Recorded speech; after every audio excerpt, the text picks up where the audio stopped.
So இதில் வந்து என்ன கொடுத்துருக்காங்க அப்படின்னா, இந்திய அரசியலமைப்பின் சிறப்பியல்புகள், அதாவது சேலியன் ஃபீச்சர்ஸ் அப்படின்னு சொல்லுவோம் இல்லையா. ஸோ அந்த இதுதான். ஆல்ரெடி இது வந்து 10th சும்மா பாயிண்ட்ஸ் வைஸ் ரொம்ப சிம்பிளாக கொடுத்துருப்பாங்க. அதோட டெப்த்து கண்டென்ட் தான் இதில் வந்து கொடுத்துருக்காங்க. நீளமான எழுதப்பட்ட அரசியலமைப்பு. இந்திய அரசியலமைப்பு தான் உலகிலேயே நீளமான எழுதப்பட்ட அரசியலமைப்பாக கருதப்படுகிறது.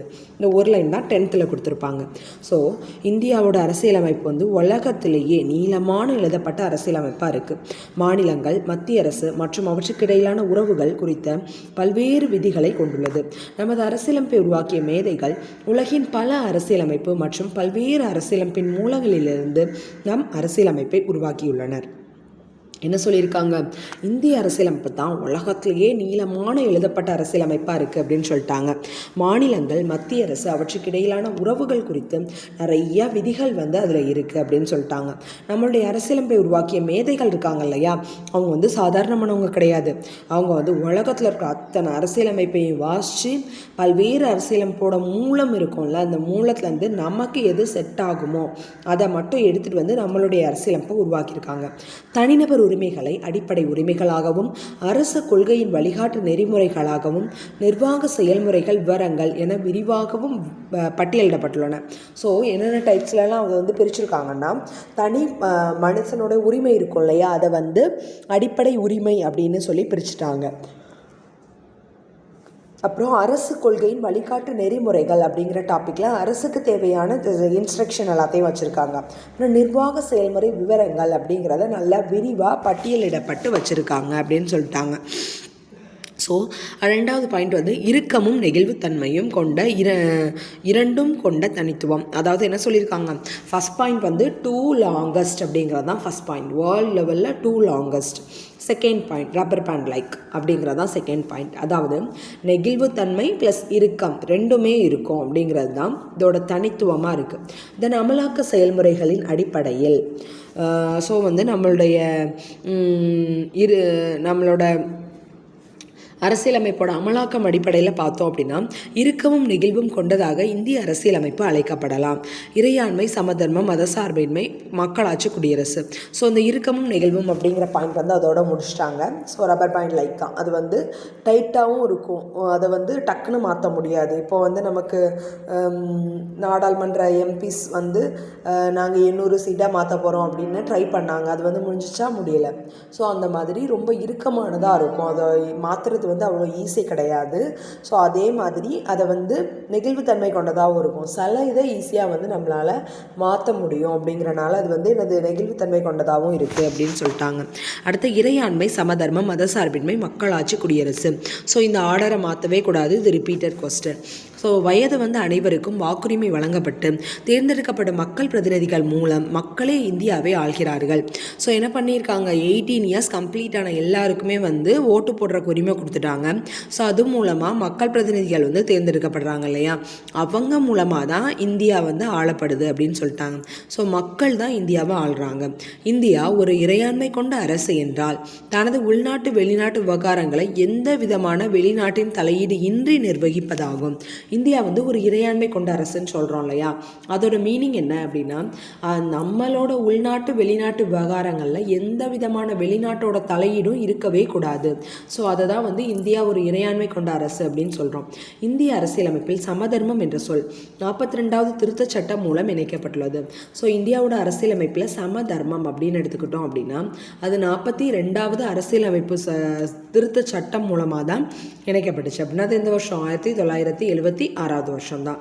ஸோ 42வது அரசியலமைப்பு திருத்தச் சட்டம்னா ரொம்ப ஃபேமஸ் இல்லையா, மினி கான்ஸ்டியூஷன்னு சொல்கிறது. ஸோ அது மூலமாக தான் இந்த இறையாண்மை அப்படிங்கிற வேர்டு சமதர்மம் அப்படிங்கிற சொல்லு வந்து ஆட் ஆன் பண்ணாங்க அப்படின்னு சொல்லிட்டாங்க. இந்தியாவில் சமதர்மம், முதலாளித்துவம் ஆகிய பொருளாதாரங்கள் இணைந்த கலப்பு பொருளாதார முறை கடைபிடிக்கப்படுகிறது. ஸோ இந்தியாவில் பார்த்தோம் அப்படின்னா சமதர்மம் ப்ளஸ் முதலாளித்துவம் இது ரெண்டுமே இணைஞ்ச கலப்பு பொருளாதாரம் அப்படிங்கிற ஒன்று தான் ஃபாலோ பண்ணிகிட்ருக்கோம். இந்தியாவை பொறுத்தவரை மத சார்பின்மை என்பது இந்தியாவில் அரசு மதம் என ஒன்று இல்லை, அனைத்து மதங்களும் சமமாக அங்கீகரிக்கப்பட்டுள்ளன என்பதாகும். பாகிஸ்தான் என்னது, ஒரு இஸ்லாமிய நாடு. வாட்டிக்கன் வந்து ஒரு கிறிஸ்தவ நாடு. இந்த மாதிரி இந்தியாவுக்குன்னு சொல்லி ஒரு பர்டிகுலராக ஏதாவது மதம் இருக்கா? இல்லை. ஸோ அனைத்து மதங்களும் சமமாக அங்கீகரிக்கப்பட்டுள்ளன. அதனால தான் இந்தியாவை வந்து என்ன சொல்கிறோம்? மத சார்பின்மை கொண்ட நாடு அப்படின்னு சொல்கிறோம். இந்திய குடியரசு என்பது இந்தியாவில் முடியரசு மூலமாக அல்லாமல் தேர்தல் மூலமாக அரசின் தலைவர் தேர்ந்தெடுக்கப்படுகிறார். ஸோ இந்தியாவில் வந்து குடியரசு அப்படின்னு பார்த்தோம் அப்படின்னா, இந்தியாவில் வந்து நமக்கு வந்து என்னது மன்னர் ஆட்சி கிடையாது. அடுத்தடுத்த அரசர்கள் அவங்களே தேர்ந்தெடுத்து வருவாங்க அப்படின்னு கிடையாது. அது வந்து ஒரு குடியரசு. அதனால என்ன பண்ணணும்? மக்கள் தான் ஓட்டு போட்டு அது மூலமாக தான் தேர்ந்தெடுக்கணும். இந்திய குடியரசு என்பது இந்தியாவில் முடியரசு மூலமாக அல்லாமல் தேர்தல் மூலமாக அரசின் தலைவர் தேர்ந்தெடுக்கப்படுகிறார் என்பதாகும்.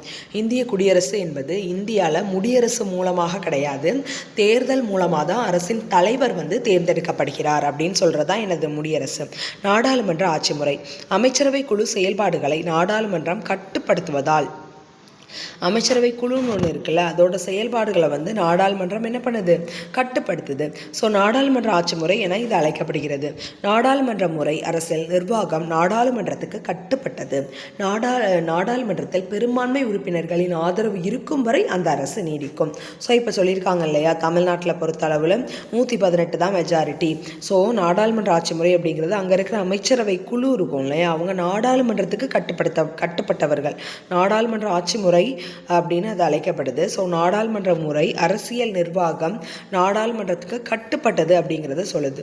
நாடாளுமன்றத்தில் எவ்வளோ நாள் அவங்களுக்கு வந்து பெரும்பான்மை இருக்குதோ அவ்வளோ நாள் அவங்களுடைய ஆட்சி வந்து தொடரும். எப்போ அவங்களுடைய பெரும்பான்மை குறையுதோ அப்போ வந்து ஆட்சி கவுந்துரும் அப்படின்னு சொல்லியிருக்காங்க. அடுத்து ஒற்றை குடியுரிமை. இந்திய அரசியலமைப்பு ஒற்றை குடியுரிமையை வழங்குகிறது. ஒன்றிய அரசு வழங்கும் குடியுரிமையே அனைத்து மாநிலங்களுக்கும் ஆனது.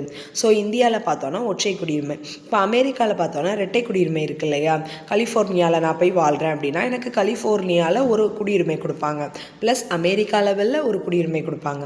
இப்போ இந்தியாவில் அந்த மாதிரியா, நான் தமிழ்நாட்டில் இருக்கேன், அப்போ தமிழ்நாட்டில் எனக்கு ஒரு குடியுரிமை, அதே மாதிரி இப்போ நான் எனக்கு வந்து இந்தியா லெவலில் ஒரு குடியுரிமைன்னு 2 குடியுரிமை இருக்கா? இல்லை. ஸோ இந்திய அரசியலமைப்பு ஒற்றை குடியுரிமையை வழங்குகிறது. ஒன்றிய அரசு வழங்கும் குடியுரிமையே அனைத்து மாநிலங்களுக்கும் ஆனது. ஸோ நம்மளோட மத்திய அரசு வழங்கக்கூடிய இந்த குடியுரிமை தான் நம்மளுடைய அனைத்து மாநிலங்களுக்கும் ஆனது அப்படின்னு சொல்லிட்டாங்க. 2015 பிப்ரவரி 27 அன்று மக்களவையில் குடியுரிமை சட்டம் 1955 திருத்தங்கள் கொண்டு வந்துள்ளது. ஸோ இந்த குடியுரிமை சட்டம் வந்து 2015 பிப்ரவரி 27 அன்னைக்கு மக்களவையில் குடியுரிமை சட்டத்தில் 1955 அப்படிங்கிற சட்டத்தில் நிறைய சேஞ்சஸ் வந்து கொண்டு வந்தாங்க. பதிவு அல்லது இயல்புரிமை முறையில் இந்திய குடியுரிமை கோரி விண்ணப்பிக்கும் நபர் குறிப்பிட்ட தகுதிகளை நிறைவு செய்தால் அவருக்கு குடியுரிமை வழங்கப்படும். இப்போ வெளிநாட்டுக்காரங்க இந்தியாவில் இருக்காங்க, அப்போ அவங்க பதிவு செஞ்சு இயல்புரிமை மூலமாக 2 டைப்லையுமே அவங்க என்ன பண்ணிக்கலாம்? குடியுரிமையை வாங்கிக்கலாம். ஸோ அவங்களுக்கு வந்து குறிப்பிட்ட தகுதி இல்லை அப்படின்னா அந்த குடியுரிமை வந்து நிராகரிக்கப்படும். இந்தியாவில் தொடர்ந்து குடியிருந்தாலோ அல்லது அரசு பணியில் 12 மாதங்கள் இருந்தாலோ ஒரு நபர் இந்திய குடியுரிமை கோரி விண்ணப்பிக்க முடியும். ஆனால் அசாதாரணமான சூழல் நிலவுமானால் இந்த தகுதிகளை தளர்த்தி கொள்ளவும் இந்த சட்டம் வழிவகுக்கிறது. ஸோ இந்தியாவில் வந்து அவங்க தொடர்ந்து குடியிருக்காங்க, அல்லனா ஒரு 12 மாதம் வந்து அரசு பணியில் ஜாயின் பண்ணி அரசு பணியில் ஒர்க் பண்ணிகிட்ருக்காங்க அப்படிங்கிற பட்சத்தில் அவங்களுக்கு வந்து குடியுரிமை கொடுக்க முடியும். ஆனால் அசாதாரணமான சூழல் நிலவும் போது இந்த தகுதிகளை வந்து தளர்த்தி கொள்ளக்கூடியதுக்கும் சட்டம் இருக்குது அப்படின்னு சொல்லிட்டாங்க. அடுத்தது வயது வந்தோர் வாக்குரிமை. ஸோ வயது வந்தோர் வாக்குரிமையில் என்ன சொல்கிறாங்கன்னா, ஒரு நபர் ஒரு வாக்குரிமை என்னும் கோட்பாட்டின் அடிப்படையில் 18 வயது நிறைவடைந்தோர் தேர்தலில் வாக்களிக்கும் தகுதி பெறுகிறார்கள். தேர்தலில் வாக்களிப்பதில் இந்திய குடிமக்களிடையே சாதி, மதம், பால், இனம் அல்லது தகுதி அடிப்படையில் எவ்விதமான பாகுபாடும் கடைபிடிக்கப்படுவதில்லை. ஸோ வயது வந்தோர் வாக்குரிமை அடிப்படையில் என்ன சொல்கிறாங்க, ஒரு நபர் ஒரு வாக்குரிமை அப்படிங்கிற கோட்பாட்டின் அடிப்படையில் 18 வயது நிறைவடைந்தோர் தேர்தலில் வாக்களிக்கக்கூடிய தகுதியை வந்து அவங்க பெறுறாங்க. தேர்தலில் வாக்களிக்கிறதுல இந்திய மக்களிடையே சாதி, மதம், பால், இனம் அல்லது தகுதி அடிப்படையில் எவ்விதமான பாகுபாடும் கடைபிடிக்கப்படுவதில்லை. ஸோ ஒரு நபர் ஒரு வாக்குரிமை என்னும் கோட்பாட்டின் அடிப்படையில் 18 வயது நிறைவடைந்தோர் வந்து தேர்தலில் வாக்களிக்கக்கூடிய தகுதியை வந்து பெறுறாங்க. ஸோ தேர்தலில் வாக்களிப்பதில் இந்திய குடிமக்களிடையே சாதி, மதம், பால், இனம் அல்லது தகுதி அடிப்படையில் எவ்விதமான பாகுபாடுமே கடைபிடிக்கப்படுவதே இல்லை. 18 வயது ஃபுல்ஃபில் ஆகிட்டுனா நம்ம ஓட்டர் ஐடி அப்ளை பண்ணி வாங்கிக்கலாம், அதுக்கு எந்த விதமான இடையூறும் கிடையாது. சாதி, மதம், பால், இனம், தகுதி எதுவுமே கிடையாது. நமக்கு வந்து 18 வயது ஃபுல்ஃபில் ஆகிட்டுனா நமக்கு வந்து ஓட்டு போடுற தகுதி வந்துருச்சு, அவ்வளோதான்.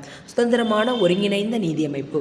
இந்தியாவில் நீதித்துறையின் செயல்பாடுகளில் நிர்வாக தலையீடோ அல்லது நாடாளுமன்ற சட்டமன்றங்களின் தலையீடோ இல்லாமல் இயங்கும் ஒரு தன்னாட்சி அமைப்பாகும். ஒருங்கிணைந்த இந்திய நீதி அமைப்பில் உச்ச நீதிமன்றத்தின் அதாவது இந்தியாவில் வந்து நீதித்துறை செயல்பாடுகளில் நிர்வாக தலையீடோ நாடாளுமன்ற சட்டமன்ற தலையீடோ இருக்காது. ஏன்னா நீதித்துறை வந்து ஒரு தன்னாட்சி அமைப்பு. அதில் வந்து இப்போ நீதித்துறை ஏதாவது சொல்கிறாங்க அப்படின்னா அதில் வந்து நீங்கள் எப்படி சொல்கிறீங்க அந்த வாபஸ் வாங்க அப்படின்னு சொல்லி நாடாளுமன்றமோ பிரதமர் மோடியோ இல்லை சட்டமன்றத்துலேருந்து நம்ம சிஎம்மோ யாருமே என்ன பண்ண முடியாது, கேள்வி கேட்க முடியாது. ஏன்னா நீதித்துறை அப்படிங்கிறது ஒரு தன்னாட்சி அமைப்பாக இருக்குது. ஒருங்கிணைந்த இந்திய நீதி அமைப்பில் உச்ச நீதிமன்றத்தின் கீழ் உயர்நீதிமன்றங்கள், கீழமை நீதிமன்றங்கள், துணை நீதிமன்றங்கள் இயங்குகின்றன. ஸோ ஒருங்கிணைந்த உச்சநீதிமன்ற அமைப்பில் பார்த்தோம்னா உச்சநீதிமன்றத்துக்கு கீழே உயர்நீதிமன்றங்கள், கீழமை நீதிமன்றங்கள், துணை நீதிமன்றங்கள் அப்படிங்கிற இதில் தான் வந்து இயங்குறாங்க. ஸோ ஃபஸ்ட்டு பேஸ் வந்து துணை நீதிமன்றங்கள், துணை நீதிமன்றங்களுக்கு மேலே கீழமை நீதிமன்றங்கள், அதுக்கு மேலே உயர்நீதிமன்றங்கள், அதுக்கு மேலே உச்சநீதிமன்றம் அப்படிங்கிறது தான் ஆர்டர். அடுத்து அடிப்படை உரிமைகள். ஸோ அடிப்படை உரிமைகள் ரொம்ப ரொம்ப இம்பார்ட்டண்டானது. ஒவ்வொரு தனிநபரும் குறிப்பிட்ட அடிப்படை உரிமைகளை அனுபவிப்பதை அடிப்படை கொள்கையாக அரசியலமைப்பு உறுதிப்படுத்துள்ளது. ஒவ்வொருத்தவங்களுக்கும் அடிப்படை உரிமை உண்டுப்பா, ஸோ நீங்கள் வந்து அதை வந்து அனுபவிச்சுக்கலாம் அப்படின்னு சொல்லியிருக்காங்க. இந்திய அரசியலமைப்பு பகுதி 3 அடிப்படை உரிமைகளுக்கான பிரிவுகள் குறிப்பிடப்பட்டுள்ளன. ஸோ இது வந்து டெப்த்தாக படிக்கணும்னா உடனே 10th புக்குக்கு போய் ஒரு பேஜ் ஃபுல்லாக அடிப்படை உரிமைகள் இருக்கும், அதை ரிவைஸ் பண்ணிக்கோங்க. அடிப்படை உரிமைகள் 6 தலைப்புகளில் வகைப்படுத்தப்பட்டுள்ளன. அவையாவன: சமத்துவத்துக்கான உரிமை, சுதந்திரத்துக்கான உரிமை, சுரண்டப்படுவதற்கு எதிரான உரிமை, மத வழிபாட்டுக்கான உரிமை மற்றும் கல்வி பண்பாட்டு உரிமை, அரசியலமைப்புப்படி நிவாரணம் கோரும் உரிமை. இந்த 6 தான் அந்த அடிப்படை உரிமைகள். சமத்துவம், சுதந்திரம், சுரண்டப்படுவதற்கு எதிரான உரிமை, மத வழிபாட்டுக்கான உரிமை, கல்வி மற்றும் கலாச்சார உரிமை, அரசியலமைப்புப்படி நிவாரணம் கோரும் உரிமை. ஆர்டிக்கல் 32. ஸோ தொடக்கத்தில் சொத்துரிமை 31 ஆவின் கீழ் வழங்கப்பட்டிருந்தது. அதுவும் அடிப்படை உரிமையா? இதன்படி சொத்து உரிமையும் அடிப்படை உரிமையாக இருந்தது.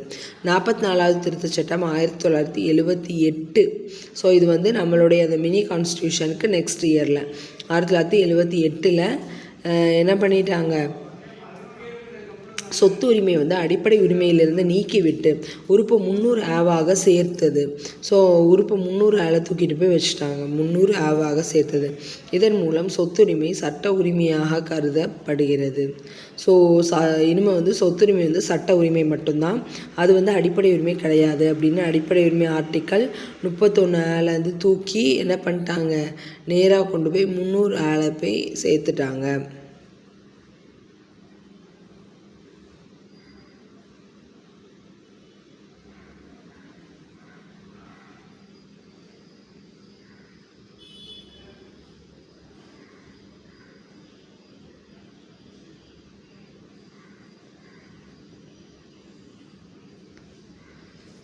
ஸோ இந்திய அரசியலமைப்பு வழங்கியுள்ள அடிப்படை உரிமைகள் வந்து நீதிமன்றத்தால் நிலைநாட்டப்படுபவை ஆகும். அதாவது இப்போ நமக்கு அடிப்படை உரிமையில் ஏதாவது பிரச்சனை வந்துச்சு அப்படின்னா என்ன பண்ணலாம், ஸ்ட்ரெயிட்டாக நம்ம என்ன பண்ணிடலாம், சுப்ரீம் கோர்ட்டுக்கே போயிடலாம். ஒரு நபர் தமது அடிப்படை உரிமைகள் மீறப்பட்டுள்ளதாக கருதுவாரானால் நீதிமன்றத்தினை நாடி நிவாரணம் அடைய முடியும். ஸோ என்னோட அடிப்படை உரிமையை மீறிட்டாங்கப்பா அப்படின்னா நான் என்ன பண்ணலாம், நேராக போய் உச்சநீதிமன்றத்தையே அணுகி அங்கேருந்து நான் என்ன பண்ணிக்கலாம், நிவாரணம் வாங்கிக்கலாம். இதனையொட்டி நேரடியாகவே உச்சநீதிமன்றத்தினை நாடும் உரிமை உறுப்பு 32 உறுதிப்படுத்தப்பட்டுள்ளது. மக்களுக்கான அரசியல் நீதியை அது உறுதிப்படுத்துகிறது. ஸோ இந்த 32 வந்து நமக்கு மக்களுக்கான அரசியல் நீதியை வந்து உறுதிப்படுத்தியிருக்கு. இந்தியாவில் அடிப்படை உரிமைகள் முழுமையானவை அல்ல. நாட்டின் பாதுகாப்பு தேவையை கருத்தில் கொண்டு உகந்த தடைகள் விதிக்கப்படலாம். ஸோ இந்தியாவில் பார்த்தோம் அப்படின்னா அடிப்படை உரிமைகள் வந்து முழுமையானது கிடையாது. நாட்டின் பாதுகாப்பு தேவையை வந்து கருத்தில் கொண்டு உகந்த தடைகள் வந்து விதிக்கப்படலாம். உச்சநீதிமன்றத்தினை நாடும் உரிமை உறுப்பு 32 உறுதிப்படுத்தப்பட்டுள்ளது. மக்களுக்கான அரசியல் நீதியை வந்து அது உறுதிப்படுத்துகிறது. இந்தியாவில் அடிப்படை உரிமைகள் முழுமையானவை கிடையாது. ஸோ நாட்டின் பாதுகாப்பு தேவையை கருத்தில் கொண்டு உகந்த தடைகள் விதிக்கப்படலாமே தான். அவசர நிலை இப்போ அப்ளை பண்ணுறாங்க அப்படின்னா ஆர்டிக்கல் 352 போட்டாங்கன்னா தேசிய அவசர நிலை. ஸோ ஆட்டோமேட்டிக்காக நமக்கு வந்து ஆர்டிக்கல் 19 வந்து கேன்சல் ஆயிரும். ஸோ இந்த மாதிரி அடிப்படை உரிமைகள் வந்து முழுமையானவை கிடையாது. நாட்டோட பாதுகாப்பு தேவையை கருத்தில் கொண்டு உகந்த தடை வந்து விதிக்கப்படலாம். அடுத்த கல்வி உரிமை. இந்திய அரசியலமைப்பின் 86வது திருத்தம் 2002. இந்திய அரசியலமைப்பு உறுப்பு 21A-வில் 6 முதல் 14 வயது வரையிலான இந்திய அரசியலமைப்போட 86வது திருத்தம் 2002 இந்திய அரசியலமைப்பு உறுப்பு 21A-ல 6 முதல் 14 வயதுக்கு உட்பட்ட அனைத்து குழந்தைகளுக்குமே என்ன பண்ணணும், அடிப்படை கட்டாய கல்வி வந்து வழங்கணும். இதனை அமலாக்கும் வகையில் மாநிலங்கள் விதிகளை வகுத்து கொள்ளலாம். சிறார் இலவச கட்டாய கல்வி சட்டம் 2009 அரசியலமைப்பு உறுப்பு 21A-வின் கீழ் வழங்கப்படும் அடிப்படை உரிமைகளை நிறைவேற்றும் வண்ணம் இயற்றப்பட்டது. சிறார் இலவச கட்டாய கல்வி அப்படிங்கிறது 2009 அரசியலமைப்பு உறுப்பு 21க்கு கீழே வழங்கப்படுற அடிப்படை உரிமை சட்டம். அதை நிறைவேற்றும் வண்ணம் அது வந்து இயற்றப்பட்டிருக்கு அப்படின்னு சொல்லிட்டாங்க. அடுத்து அரசின் வழிகாட்டு நெறிமுறைகள். அரசாட்சி தொடர்பாக அரசு கடைபிடிக்க வேண்டிய வழிகாட்டு நெறிகள் இந்திய அரசியலமைப்பின் 4வது பகுதியில் இடம்பெற்றுள்ளன. 4வது பகுதி இன்ஸ்ட்ரக்ஷன் வந்து கொடுத்துருச்சு, இப்படி பண்ணுங்க. இந்திய அரசியலமைப்பின் தனித்தன்மை வாய்ந்த கூறுகளில் ஒன்று அரசு கொள்கை வழிகாட்டு நெறிமுறைகள். இதனை இந்தியாவில் சமூக பொருளாதார நீதியை நிலைநாட்டும் வண்ணம் அரசு அவற்றை அமலாக்கம் செய்வதற்கான வழிகாட்டு நெறிகள் எனலாம். இந்தியாவில் வந்து சமூக பொருளாதார நீதியை வந்து நிலைநாட்டணும் அப்படிங்கிறக்காண்டி அரசு இதை என்ன பண்ணிக்கலாம், அமலாக்கம் செய்வதற்கான வழிகாட்டு நெறிகள் அப்படின்னு சொல்லலாம். ஆணுக்கும் பெண்ணுக்கும் சம ஊதியம், இலவச கட்டாய அடிப்படை கல்வி, வேலை பார்க்கும் உரிமை ஆகியவற்றுக்கான குறிப்பிடத்தக்க விதிகளை அது கொண்டுள்ளது. ஆணுக்கும் பெண்ணுக்கும் சம ஊதியம், இலவச கட்டாய அடிப்படை கல்வி, வேலை பார்க்கக்கூடிய உரிமை, இது எல்லாத்தையுமே அந்த பார்ட் 4 வந்து சொல்லுது. இன்ஸ்ட்ரக்ஷன் அப்படிங்கிறதுல வழிகாட்டு நெறிமுறைகளில் சொல்லுது. இந்தியாவோட சமூக பொருளாதார நீதியை வந்து நிலைநாட்டணும் அப்படிங்கிறக்காண்டி தான் இந்த இன்ஸ்ட்ரக்ஷன் வந்து கொடுத்துருக்காங்க. இந்திய அரசியலமைப்பின் பாகம் 4ன் கீழ் முதுமை, வேலையின்மை, நோய்வாய்ப்படுதல், வாழ்வாதாரத்திற்கு தேவையான திட்டங்கள், பொருளாதார ரீதியாக பிற்படுத்தப்பட்ட பிரிவு மக்களுக்கு சிறப்பு முன்னுரிமை, வளங்கள் பகிர்வில் உள்ள பாகுபாடுகள் போன்றவற்றுக்கு அரசு உதவிகள் வழங்குவதற்கான பிரிவுகள் கூறப்பட்டுள்ளன. என்ன சொல்லிட்டாங்க, பாகம் 4க்கு கீழே முதுமை, வேலையின்மை, நோய்வாய்ப்படுதல், வாழ்வாதாரத்திற்கான தேவையான திட்டங்கள், பொருளாதார ரீதியாக பிற்படுத்தப்பட்ட பிரிவு மக்களுக்கு சிறப்பு முன்னுரிமை, வளங்கள் பகிர்வில் உள்ள பாகுபாடுகள் போன்றவற்றை அரசு உதவிகள் வழங்குவதற்கான பிரிவுகள் கூறப்பட்டுள்ளன. அரசு கொள்கை வழிகாட்டு நெறிகளில் வழங்கப்பட்டுள்ள விதிகள் நீதிமன்றங்கள் மூலமாக நிலைநாட்டப்பட முடியாது என்றாலும் நாட்டின் அரசாட்சிக்கு மிக முக்கியத்துவம் வாய்ந்ததாக கருதப்படுகிறது. இந்த பார்ட் 4 வந்து நம்ம போய் இதை ஃபாலோ பண்ண மாட்டேங்காங்கப்பா அப்படின்னு சொல்லி கோர்ட்டில் கேஸ் போட்டுலாம் நம்மளால் அப்ளை பண்ணி ஜெயிக்க முடியாது. அதை வந்து நீதிமன்றங்கள் நிலைநாட்ட முடியாது என்றாலும் நாட்டின் அரசாட்சிக்கு ரொம்ப ரொம்ப இம்பார்ட்டன்ட் ஆனது. ஏன்னா மக்களோட வாழ்வாதாரம், அதுக்கு தேவையான திட்டம், பொருளாதார ரீதியாக இன்னும் மேம்படுத்துறதுக்கு தேவையான திட்டம், வளங்கள் பகிர்வில் இருக்கக்கூடிய பாகுபாடுகள், இது எல்லாத்தையுமே என்ன சொல்லுது, இந்த அரசின் வழிகாட்டு நெறிமுறைகள் வந்து சொல்லுது. அடுத்தது அடிப்படை கடமைகள். 42வது திருத்தத்தின் வாயிலாக அடிப்படை கடமைகள் சேர்க்கப்பட்டுள்ளன. அடிப்படை கடமைகள் அப்படிங்கிற ஒன்று வந்து 42வது அரசியலமைப்பு திருத்தத்தின் வாயிலாக சேர்க்கப்பட்டிருக்கு. அரசியலமைப்பு பகுதி 4A உறுப்பு 51Aவில் வழங்கப்பட்டுள்ள அடிப்படை கடமைகள் ஒவ்வொரு இந்தியனும் பின்பற்ற வேண்டிய அறக்கடமைகள் ஆகும். இந்த பகுதி 4A அப்படிங்கிறது வந்து ஆட் ஆன் பண்ணது தான். அது வந்து நமக்கு வந்து திருத்தம் 42 மூலமாக 1976 வந்து ஆட் ஆன் பண்ணது தான். அது 51A அப்படிங்கிற ஒரே ஒரு ஆர்டிக்கல் ஆட் பண்ணி அதில் 10 கடமைகளை வந்து கொடுத்துருக்காங்க. அதை வந்து ஒவ்வொரு இந்திய குடிமகனுமே கண்டிப்பாக பின்பற்றணும். இந்திய குடிமக்கள் ஒவ்வொருவரின் கடமைகள் கீழ்கண்டவாறு கொடுக்கப்பட்டுள்ளன. ஃபர்ஸ்ட் A, அரசியலமைப்புக்கு கீழ்ப்படிந்து அதன் மாண்புகள், தேசிய கொடி, தேசிய கீதம் ஆகியவற்றுக்கு மரியாதை அளிக்க வேண்டும். நம்ம வந்து 10th ஆல்ரெடி பார்த்துட்டோம். அரசியலமைப்புக்கு நம்ம வந்து கீழ்ப்படிஞ்சு அதனோட மாண்பு, தேசிய கொடி, தேசிய கீதம் ஆகியவற்றுக்கு கண்டிப்பாக என்ன பண்ணணும், மரியாதை கொடுக்கணும். நமது நாட்டு விடுதலை போராட்டத்தின் போது பின்பற்றப்பட்ட உன்னதமான மாண்புகளை ஏற்று பின்பற்ற வேண்டும். நம்ம நாட்டு விடுதலை போராட்டம் நடந்துச்சு இல்லையா, அந்த டைமில் நம்ம பின்பற்றின உன்னதமான மாண்புகளை வந்து நம்ம ஏற்று பின்பற்றணும் கண்டிப்பாக.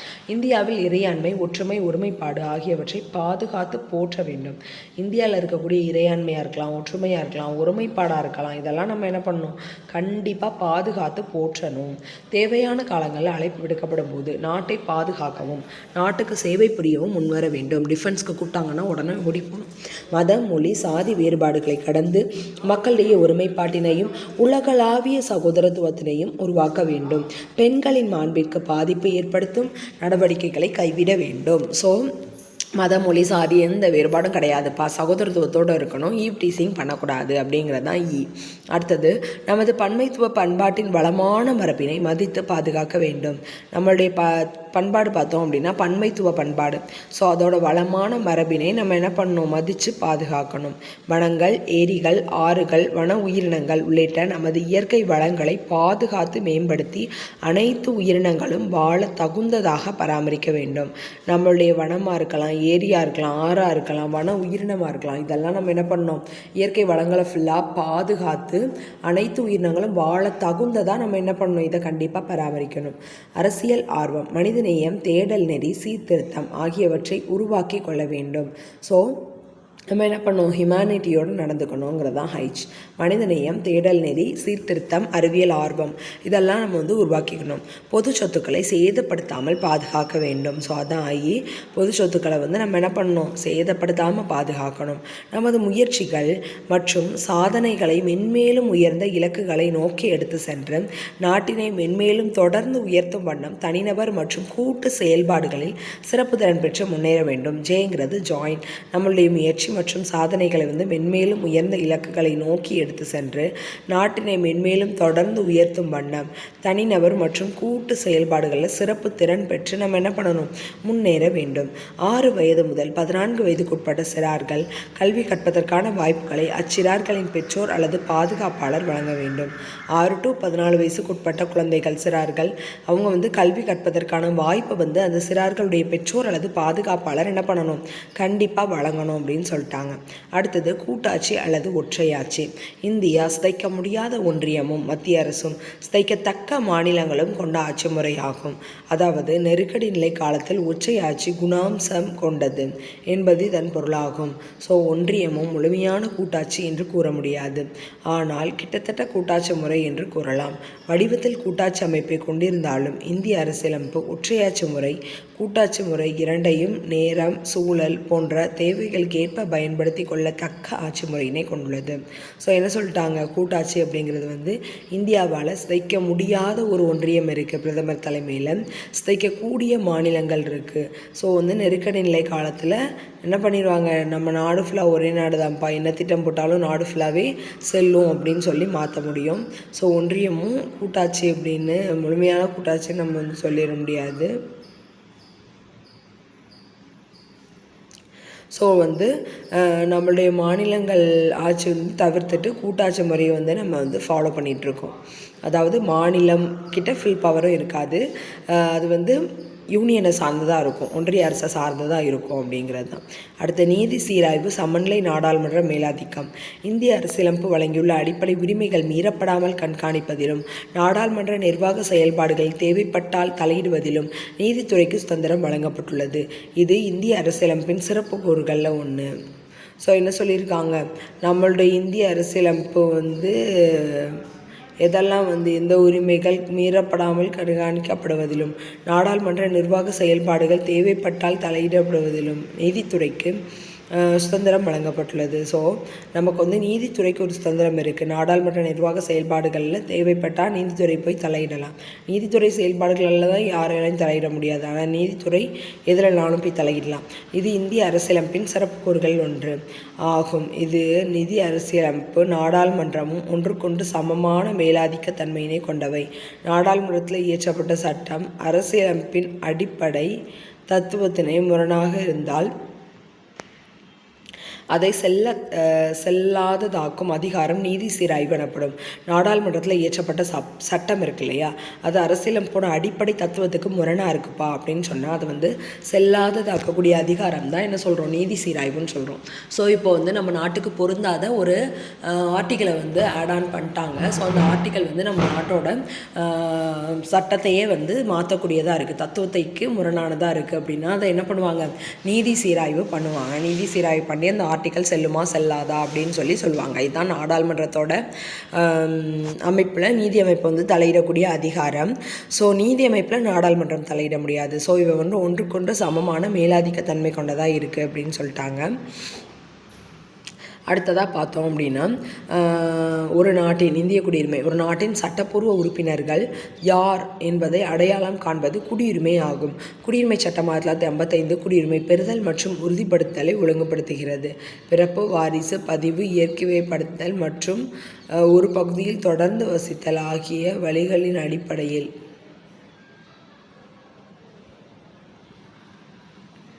குறிப்பிட்ட சூழ்நிலைகளில் குடியுரிமை விலக்கிக் கொள்ளவும் ரத்து செய்யவும் விதிகள் வழங்கப்பட்டுள்ளன. ஸோ குடியுரிமை வந்து குறிப்பிட்ட சூழ்நிலையில் ரத்து செய்யவும் குடியுரிமை விலக்கிக் கொள்ளவும் நமக்கு வந்து விதிகள் இருக்குது. இந்தியாவின் அயல்நாட்டு குடிமக்கள் பதிவு முறைகளும் அவர்களுக்கு உரிமைகளும் அரசியலமைப்பில் வழங்கப்பட்டுள்ளன.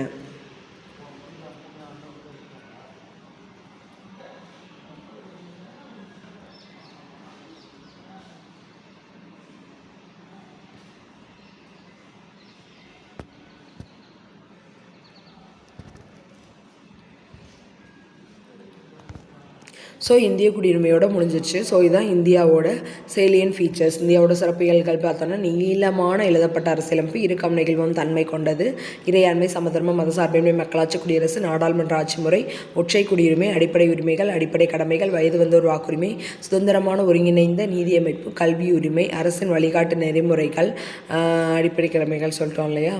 ஸோ கூட்டாட்சி மற்றும் ஒற்றையாட்சி முறை, நீதி சீராய்வு, சமநிலை, நாடாளுமன்ற மேலாதிக்கம் மற்றும் இந்திய குடியுரிமை அப்படிங்கிறது இந்தியாவோட சிறப்பம்சமாக இருக்குது அப்படின்னு சொல்லி இந்த வீடியோ முடிச்சிடலாம். Thank you friends.